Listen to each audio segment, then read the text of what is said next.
Hey, check out this clip from my morning show and hit that damn subscribe button. Also, Tim Walz's weird slur. This is Miranda Devine at the New York Post. Tim Walz's weird slur just shows how much of a wacko he is among the rest of the left. Yeah, I'm sorry. The idea that any Democrat with some of the shit they've been pushing over the last 10, 15 years would have the nerve to call anyone weird is amazing. I'm sorry. So let me give you the lead line. Tim Walz wheeled out his weird slur against Republicans again this week when he was introduced to the nation as Kamala Harris's VP candidate. He's proud of the fact that his quip on MSNBC's Morning Joe went viral a couple weeks ago and helped him earn running mate status. Quote, "These guys are creepy and yes, just weird as hell," Walz said of Donald Trump and JD Vance during his debut speech in Pennsylvania Tuesday. Talk about the pot calling kettle black. Let's see how weird the Democrats' new leadership is. It's weird that Walz mandated tampons in boys' bathrooms in Minnesota schools. It's weird for the party that promotes itself as a guardian of democracy and installs its leaders without an election. It's weird that Walz dawdled for 3 days while Minneapolis burns before calling the National Guard during the 2020 BLM Antifa riots. He abandoned the city's 3rd precinct police headquarters when it was overrun and set ablaze. That's weird. Walz explained his weird lack of action as a desire not to be oppressive to the rioters who had suffered generations of pain. Oh yeah, all those white suburban bred kids and the black Antifa maskers, yes, they suffered generations of pain. How can you suffer generations of pain? How do you suffer generations? I wasn't in that generation of pain. I post that generation of pain. Anyway, it's weird as Walz's wife kept the windows open as long as I could during the riots so she could smell the burning tires and savor the historic moment. It's weird that Walz let his 19-year-old daughter leak the National Guard deployment plans on Twitter so rioters knew they could keep destroying Minneapolis. It's weird that Harris and Walz based their campaign on freedom, yet he was the most authoritarian governor of the country during the pandemic, ruled by decree for 15 months, enforcing draconian shutdown orders, mask mandates, and curfews.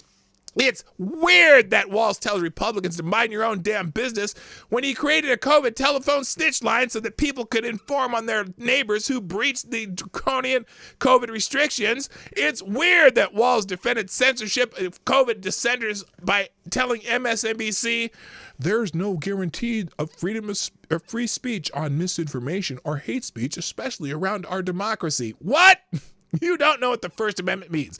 It's weird that Walz signed into law a new definition of sexual orientation that deleted an exemption against pedophilia. It's weird that Walz has turned Minnesota into a trans refuge with a law that removes children from parents who don't agree to their kids' sex change surgery and hormone treatment. Even transgender Minnesota State Representative Lee Flink called the bill beautifully weird.